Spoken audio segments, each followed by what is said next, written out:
गोटे सहर railway station रे जड़े भिकारी रोला। ट्रेन रे जीवा आसवा करुवा यात्री मानू भिक मागे निज पेट पोषुला। गोटे दिन सी जिते भिक मागुला बोट सुट पिंधि जड़े भद्र व्यक्ति को देखला आ भाविला ये बहुत धन्य होते या भिक मागिले भल पैसा मिल। भिकारी से व्यक्ति पाखक जाए भिक मागिला। भद्र व्यक्ति जनक भिकारी को कहले तुम्हें सब बेले अन्य को मागुच केबे किछि काहाकु देइछ कि? भिकारी कहला साहेब मु तो भिकारी मोर किछि नाही मु काहाकु कोन देई परिबे मु तो सब बेले अन्य उपर निर्भर करूछि। भद्र व्यक्ति कहले तुम्हें जदि काहाकु किछि देई परिबोनी तो तुमर मागिबार भी अधिकार नाही। मु एथिपई एक कथा कहूछि मु जणे व्यवसायी देन रे मु विश्वास करे। तुम्हें जदि किछि मते देई परिबो ता बदल रे मु किछि तुमको देबी। एहा कहि से भद्र व्यक्ति जनक ट्रेन रे बसी चली गले। एणे भिकारी को सही व्यक्ति कहिथिबा कथा मन भितर ही रहीगला। से भाबिबाकु लागिला मु तो काहाकु किछि देई पारुनी बोली मते भिकर अधिका पैसा मिलु नाही, किंतु मु तो भिकारी काहाकु किछि देबा पाई मो पाखरे किछि नाही। हेले केते दिन एमिति काहाकु किछि न देई समस्तଙ୍କ ठारू मागुथिबी। एमिति बहुत चिंता कला परे भिकारी भाबिला कि मते जे भिक दब ता बदल रे ताकु किछि देबी, किंतु ता मुंडरे किछि पसु न थाए। से कोन करिवो, से तो भिकारी। एमिति चिंता करू करू 2 दिन बीतीगला, किंतु ताको ता प्रश्नर किछि उत्तर मिलिलानी। तृतीय दिन से जेतेबेले स्टेशन पाखरे बसिथिला सेतेबेले ता नजर किछि फूल उपरे पड़िला, जहाँकि से स्टेशन पाखापाखि किछि फूल गछ थिला। फूल को देखि से भाबिला मते जे भिक दब ता बदल रे मु ताको किछि फूल देबी। एही विचार ताको भारी भल लागिला। भिकारी से गछरु किछि फूल तोलिला आउ ट्रेन को भिक मागिया को गला। जे ताको भिक देउथिला ता बदल रे से लोक को किछि फूल देउथिला। एहा देखि लोक भारी खुशी हेउथिले। एमिति प्रतिदिन भिकारी फूल तोली लोकन को देउथिला। आ से देखिला कि फूल देबा ठारू ताको अधिक भिक मिलुछि। आ जेतेबेले फूल सरी जाउछि तो लोकंक भिक देबा कमी जाउछि। एमिति प्रतिदिन चली थाए। गोटे दिन भिक मागु मागु भिकारी ट्रेन रे बसिथिबा सेही व्यक्ति को देखिला, जहाँक पई भिक बदल रे फूल देबा पई प्रेरणा मिलिथिला।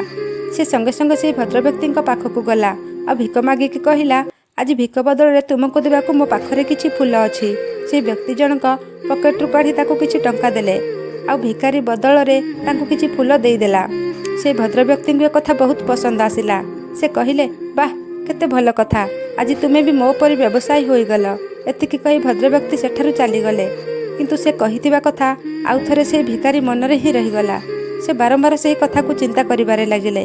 किछि समय पर हठात ता मुहरे खुशी खेली उठिला, ता आखि चमकी उठिला आ ताको अनुभव हैला कि ताको सफलतार चाबी मिलिगला, जहा द्वारा से तार जीवन बदलई पारिबो। से संगे संगे ट्रेन रू उल्हाइला आ उत्साहित होई जोर से पाटी करी कहला मु भिकारी नुहे, मु भी जणे व्यवसायी, मु भी धनी होई पारिबी। जीवा आसवा लोक ताको देखि भाबिले ये पागल होई जाइछि। ता परदिन ठु से भिकारी आ स्टेशन रे देखिया को मिलिलानी। गोटे वर्ष परे से स्टेशन दे ट्रेन रे बोट सूट पिंधिबा 2 जण व्यक्ति यात्रा करुथिले। जणे आर जण को देखिले तो तांको सहित हाथ मिसई कहले तुमे मते चिन्हि पारुछ? द्वितीय व्यक्ति कहले नाही मु जानिबार तो तुमको प्रथम थर देखुछि। प्रथम व्यक्ति कहले मने पकाओ आमे प्रथम थर नुहे, एथर को तृतीय थर देखा हैला। द्वितीय व्यक्ति कहले ना आमर किछि मने पड़ुनी, मते कुह आगरु 2 थर केबे देखा होइतिला? प्रथम व्यक्ति हसिकी कहले आमर आगरु 2 थर ए ट्रेन रे देखा होइतिला। मु सेई भिकारी जाहाकु आपण प्रथम साक्षात रे कहिथिले कि जीवन रे कोन करिबाकू हेबो, आ द्वितीय साक्षात रे कहिथिले वास्तव रे मु किए? द्वितीय व्यक्ति जनक आश्चर्य होई गले आ कहिले ओह मने पड़िला, तुमे सेई भिकारी जाहाकु मु प्रथम थर भिक देबाकू मना कर देइथिली आ द्वितीय थर तुम पाखरु किछि फूल किनिथिली। आज तुमे ए बोट सूट पिंधि कुआडे जाउछ आ एबे कोन करूछ?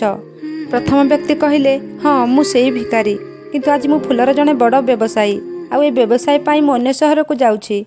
किछि समय अटकी भिकारी पुणी कहिला आपण मते प्रथम साक्षात रे प्रकृतिर सेई नियम विषय कहिथिले। सेतेबेले मनुष्य को किछि मिली थाए जेतेबेले से अन्य को किछि दिए। नबा आ देवार नियम वास्तव रे दरकार होई थाए। एहा एबे मु बुझिगली। आगर मु निजको सबुबले भिकारी भाबुथिली, ता ऊपर को केबे उठी चाहि नथिली। आ जेतेबेले आपणक सहित मोर द्वितीय साक्षात होइतिला सेतेबेले आपण मते कहिथिले तुमे भी मो परि व्यवसायी होईगल। सेतेबेले मु बुझी पारिली कि लोक मते फूल बदल रे बेसी टंका काहेकि देउछंती, काहेकि ना से मते भिक देउ नथिले, से फूलर मूल्य देउथिले। समस्ते मो फूल किणुथिले, काहेकि ना एते सस्तारे फूल तांको केउठी मिलिबो। सेतेबेले लोकंक नजर रे मु फूल बिकाळी थिली, किंतु मो नजर रे मु भिकारी थिली। आपणक कहिबारे मु बुझिगली कि मु गोटे छोट व्यवसायी।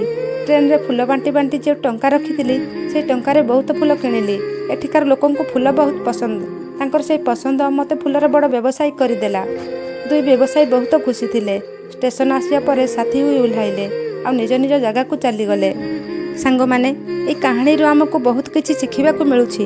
ଦୁନିଆରେ ଏମିତି ଅନେକ ବଡ଼ ବଡ଼ ବ୍ୟକ୍ତି ଏହି ଉପାୟ ଆପଣେଇ ସଫଳତା ପାଇଛନ୍ତି। ଆଶା କରୁଛି ଭିଡ଼ିଓଟି ଆପଣମାନଙ୍କୁ ନିଶ୍ଚିନ୍ତ ଭଲ ଲାଗିବ। ଭିଡ଼ିଓଟି ଭଲ ଲାଗିଲେ ଲାଇକ୍, ସେୟାର ଆଉ ସବସ୍କ୍ରାଇବ୍ କରିବାକୁ ଭୁଲିବେନି। ଆଉ କମେଣ୍ଟ ବକ୍ସରେ ନିଜର ମତାମତ ଜଣାଇବେ।